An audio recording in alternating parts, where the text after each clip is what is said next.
But here we are at one of our Regina blocks, and what we're doing is we're actually pruning these trees down to just the main scaffold limbs. So you can see we're taking a tree that looks like these, pruning them down so that we only have our main scaffolds left.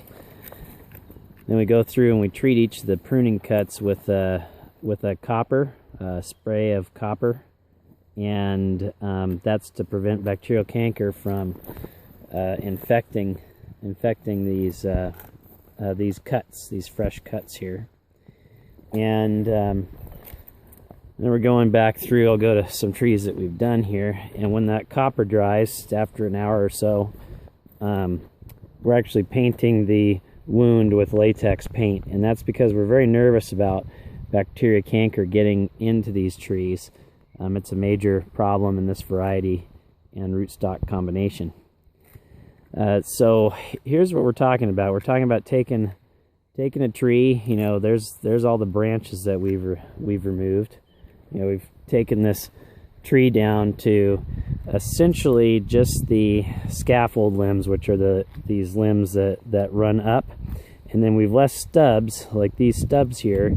We're leaving them to provide us with, hopefully there'll be latent buds in these areas along these scaffolds where a new branch will grow out, and that's going to be how we form our new canopy. And so we're restarting this entire block here.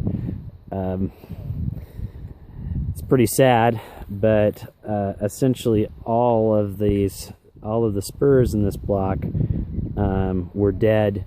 And if they weren't dead, there weren't enough of live ones to be worth messing around with. I'll just show you here on the on this branch. If I can get it to focus in here. So if I break this spur off and we look, see how that's brown there? That should be bright green and white. So that spur is dead. There are a couple of some live buds. You can see here's some green every once in a while, and so if we break that off and we look, there's green that we should be seeing.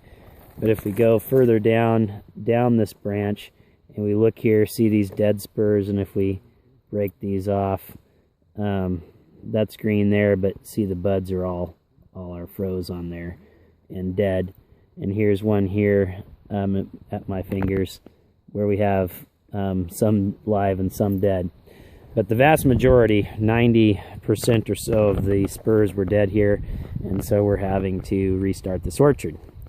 So our concern is we have all of this power of the root remaining, and this tree has undergone obviously a tremendous stress with having all of its spurs frozen, and then now having everything pruned off.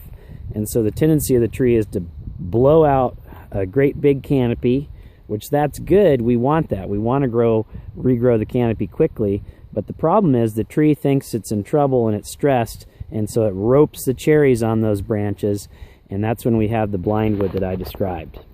So these are Regina that are being restarted after winter freeze. We need to figure out how to grow this tree with a good healthy canopy on it that stays growing canopy and doesn't try to go reproductive.